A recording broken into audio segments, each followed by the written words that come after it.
Hello दोस्तों, एक बार फिर से बहुत बहुत स्वागत है आपके यूट्यूब चैनल में। चैनल पर पहली बार आए हैं तो सब्सक्राइब करना ना भूलें। आज की ये वीडियो उत्तर प्रदेश टेट प्राथमिक स्तर 15 अक्टूबर 2017 का हिंदी भाषा 1 का हल पेपर होगा। कृपया वीडियो को पूरा देखें और डिस्क्रिप्शन में पिछली 2020-2018 की सभी यूपी टेट की हल वीडियो दिए गए हैं, आप वहां पर जाकर सभी वीडियो देख सकते हैं। चलिए जल्दी से जल्दी शुरू करते हैं। प्रश्न नंबर 1, निम्नलिखित में मौखिक अभिव्यक्ति का रूप है।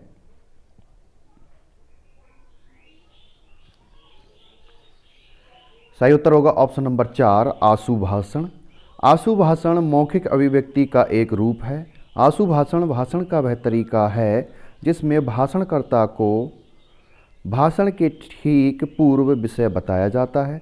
शेष सभी लेखन से संबंधित हैं। शुद्ध वर्तनी, सुलेख और श्रुतलेख ये सभी लेखन से संबंधित हैं। तो इसका सही उत्तर होगा ऑप्शन नंबर 4, आशु भाषण। अगला प्रश्न, प्रश्न नंबर 2, हिंदी भाषा में कितनी बोलियां हैं?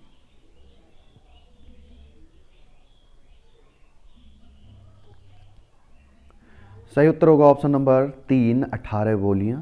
हिंदी भाषा में कुल 18 बोलियां हैं। हिंदी को 5 उपभाषा में विभक्त किया गया है, जो इस प्रकार हैं।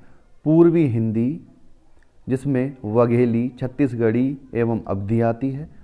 नंबर 2, पश्चिमी हिंदी, इसमें ब्रजभाषा, खड़ी बोली, बुंदेलखंडी, कन्नौजी एवं बांगरू भाषा आती है। नंबर 3, बिहारी हिंदी, इसमें मैथिली, मगही एवं भोजपुरी भाषा आती है।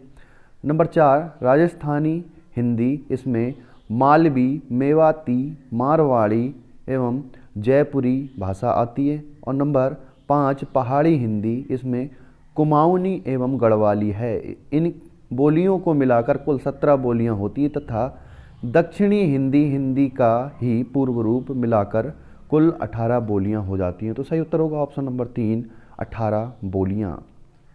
अगला प्रश्न, प्रश्न नंबर 3, भारतेंदु युग में निकलने वाली पत्रिका युग्म है।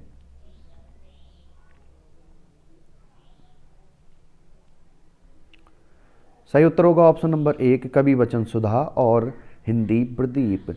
कवि वचन सुधा और हिंदी प्रदीप पत्रिका युग्म भारतेंदु युग में प्रकाशित पत्रिका युग्म है।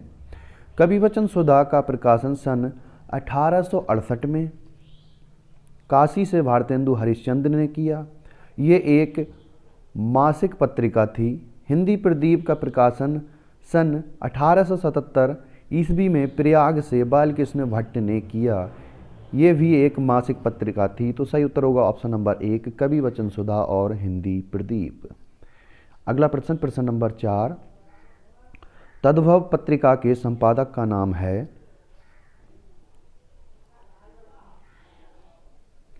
सही उत्तर होगा ऑप्शन नंबर 4, अखिलेश।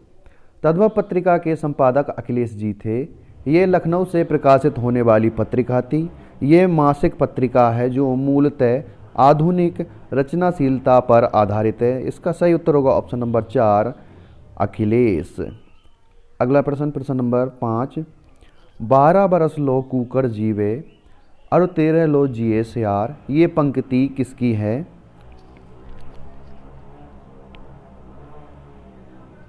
सही उत्तर होगा ऑप्शन नंबर 4, जगनिक।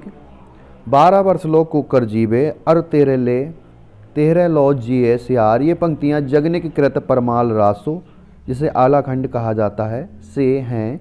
ये ग्रंथ आला छंद में रचित तथा वीरों में उत्साह जगाने वाला है। विद्यापति की कृतियाँ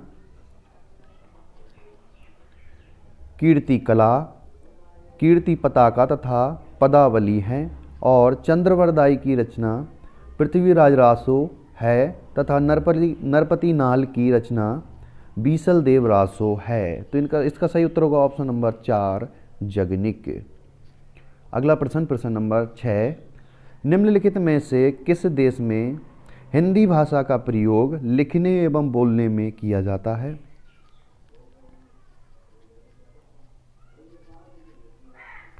सही उत्तर होगा ऑप्शन नंबर 4, मॉरिशस। मॉरिशस देश में हिंदी भाषा का प्रयोग लिखने एवं बोलने में किया जाता है।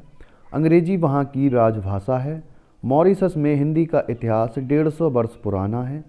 साहित्य, पत्रकारिता, दूरदर्शन, रेडियो, शिक्षण माध्यम इत्यादि में हिंदी को अपनाकर मॉरिशस ने हिंदी का खूब विकास किया है। तो सही उत्तर होगा ऑप्शन नंबर 4 मॉरिशस। अगला प्रश्न, प्रश्न नंबर 7, सूरसागर किस भाषा की रचना है?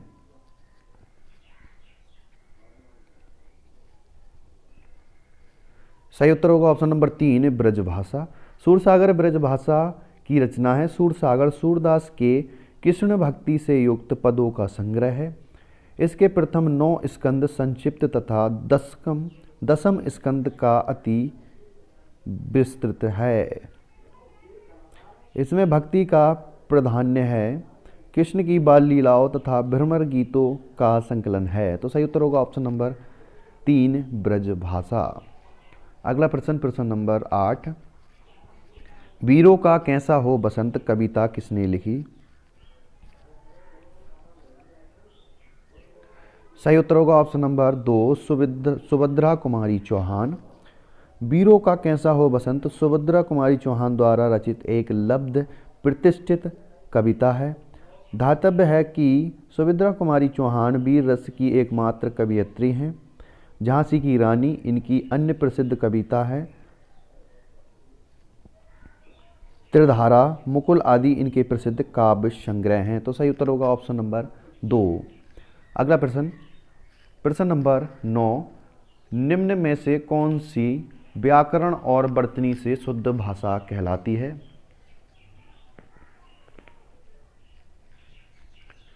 सही उत्तर होगा ऑप्शन नंबर 4 मानक भाषा।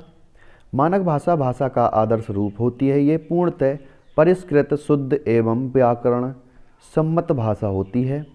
मानक भाषा में भाषा की स्थिर अवस्था होने के कारण दोषपूर्ण मानी जाती है। भाषा का गुण है सतत परिवर्तनशील एवं प्रवाहमयता को बनाए रखना।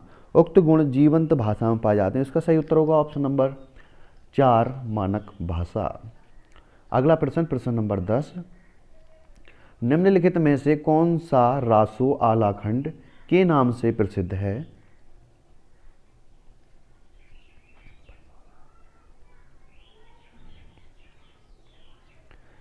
सही उत्तर होगा ऑप्शन नंबर 3 परमाल रासो। परमाल रासो को आलाखंड के नाम से भी जाना जाता है। इसके रचयिता जगनिक हैं। ये आला छंद में वद्य वीर रस का काव्य है। पृथ्वीराज रासो के रचयिता चंद्रवरदाई और खुमान रासो के रचयिता दलपति विजय तथा बीसल देव रासो के रचयिता नरपति नाल्य हैं। तो सही उत्तर होगा ऑप्शन नंबर 3 परमाल रासो। अगला प्रश्न, प्रश्न नंबर 11, घुमक्कड़ शब्द में कौन सा प्रत्यय है? प्रश्न नंबर 41 से 45 तक 5 प्रश्न गद्यांश पर आधारित प्रश्न हैं। तो इसका सही उत्तर होगा ऑप्शन नंबर 1 अक्कड़। घुमक्कड़ में अक्कड़ प्रत्यय है। घुमक्कड़ शब्द में घूमना मूल शब्द एवं अक्कड़ प्रत्यय है। शेष विकल्प असंगत हैं, ये सभी गलत हैं। तो सही उत्तर होगा ऑप्शन नंबर 1 अक्कड़। अगला प्रश्न, प्रश्न नंबर 12, महावीर स्वामी का जन्म कहाँ हुआ था?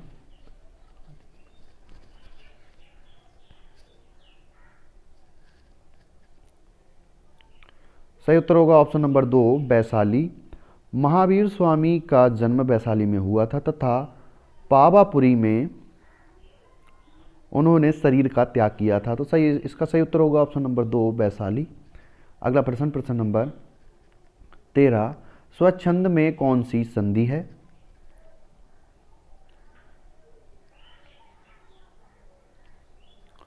सही उत्तर होगा ऑप्शन नंबर 4 व्यंजन संधि, जिसका संधि विच्छेद स्वधन छंद होता है। तो सही उत्तर होगा ऑप्शन नंबर 4। अगला प्रश्न, प्रश्न नंबर 14, महात्मा बुद्ध ने जब बुद्धत्व प्राप्त किया तब उनकी अवस्था कितनी थी, अर्थात उनकी आयु कितनी थी? सही उत्तर होगा ऑप्शन नंबर 2 35 वर्ष। अगला प्रश्न, प्रश्न नंबर 15 श्रुति धर्म का क्या अर्थ है?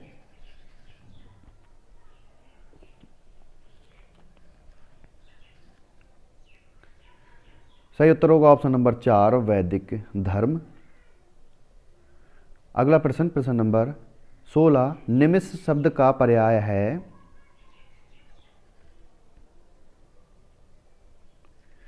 सही उत्तर होगा ऑप्शन नंबर 4 निमिष शब्द क्षण या पल का पर्याय होता है जो अत्यल्प समय का घोतक है। तो सही उत्तर होगा ऑप्शन नंबर 4 क्षण। अगला प्रश्न, प्रश्न नंबर 17 मुझसे उठा नहीं गया वाक्य में वाच्य है?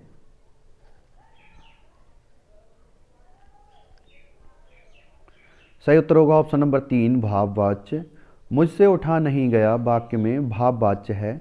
भाववाच्य में अकर्मक क्रिया का प्रयोग होता है तथा क्रिया का स्वरूप कर्ता या कर्म के अनुसार ना होकर भाव के अनुसार होता है, जबकि कर्तृवाच्य में क्रिया कर्ता के लिंग वचन के अनुसार एवं कर्मवाच्य में क्रिया कर्म के लिंग वचन के अनुसार होती है। तो सही उत्तर होगा ऑप्शन नंबर 3 भाववाच्य। अगला प्रश्न, प्रश्न नंबर 18 जिसकी पूर्व से कोई आशा ना हो के लिए एक शब्द है?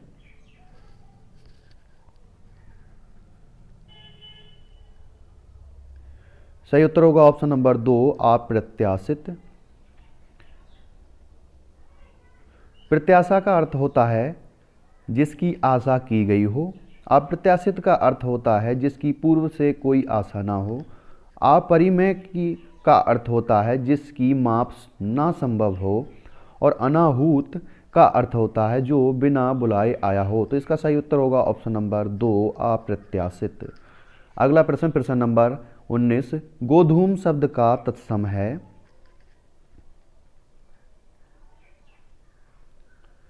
सही उत्तर होगा ऑप्शन नंबर 1 गेहूं। इसी तरह गाय का तत्सम गौ, गोबर का तत्सम गोमय तथा गोधन का तत्सम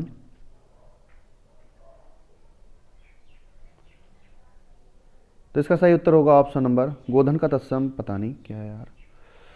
तो इसका सही उत्तर होगा ऑप्शन नंबर 1 गेहूं।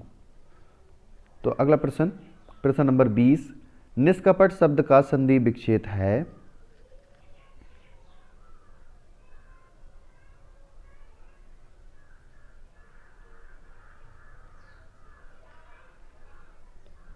गोधन का तत्सम खुद ही गोधन, गोधन एक तत्समी शब्द है। गोधम तद्भव शब्द नहीं, बाकी सभी शब्द तद्भव थे, उनके तत्सम बताए गए आपके लिए, लेकिन गोधन एक तत्सम शब्द ही है। प्रश्न नंबर 20 निष्कपट शब्द का संधि विच्छेद क्या होगा? सही उत्तर होगा ऑप्शन नंबर 1 नी धन कपट। ये एक विसर्ग संधि का उदाहरण है।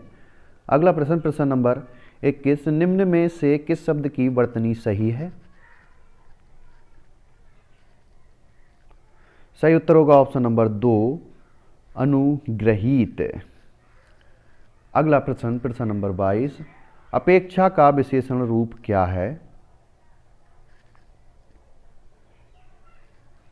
अपेक्षा का विशेषण रूप ऑप्शन नंबर 4 अपेक्षित होता है। अपेक्षा भाववाचक संज्ञा स्त्रीलिंग शब्द है। इसमें इत प्रत्यय लगाकर अपेक्षित विशेषण बनाया जाता है, अतः स्पष्ट है अपेक्षा का विशेषण रूप है, ना कि सापेक्ष, उपेक्षा या निरपेक्ष का।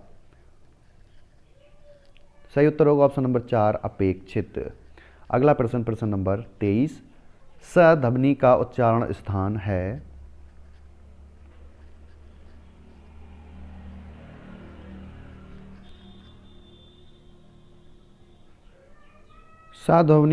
साध्वनि का उच्चारण स्थान ऑप्शन नंबर 3 तालु होता है।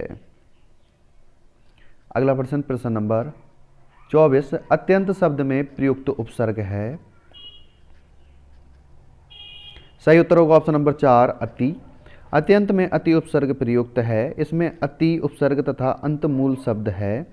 इस प्रकार ई और ए के समीप के कारण यण संधि द्वारा अत्यंत शब्द बना है। तो सही उत्तर होगा ऑप्शन नंबर 4 अत्यंत। अत्यंत में अति उपसर्ग होगा। अगला प्रश्न, प्रश्न नंबर 25, उपत्याका का अर्थ है।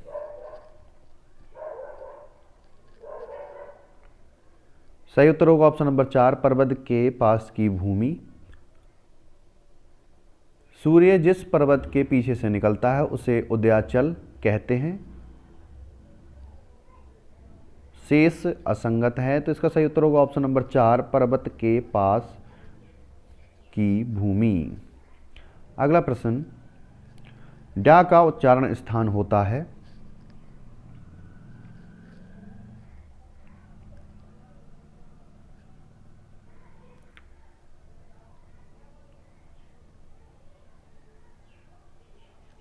सही उत्तर होगा ऑप्शन नंबर 1, नासिक।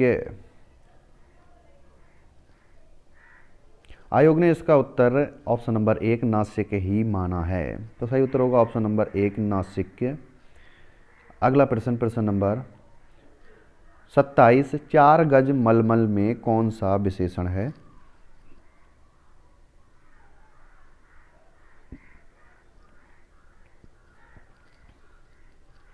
सही उत्तर होगा ऑप्शन नंबर 3, परिमाणवाचक। 4 गज मलमल में परिमाण बोधक विशेषण है। परिमाण बोधक विशेषण के 2 प्रकार हैं, निश्चित परिमाण बोध तथा अनिश्चित परिमाण बोधक। तो सही उत्तर होगा ऑप्शन नंबर 3, परिमाणवाचक। अगला प्रश्न, प्रश्न नंबर 28, शीश का तत्सम रूप क्या है।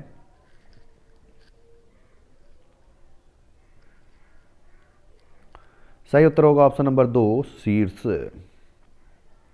अगला प्रश्न, प्रश्न नंबर 29, चौराहा शब्द में समास है।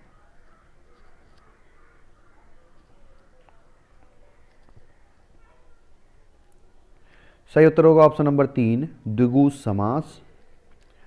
अगला प्रश्न, प्रश्न नंबर 30, आंख की किरकिरी होना का अर्थ है।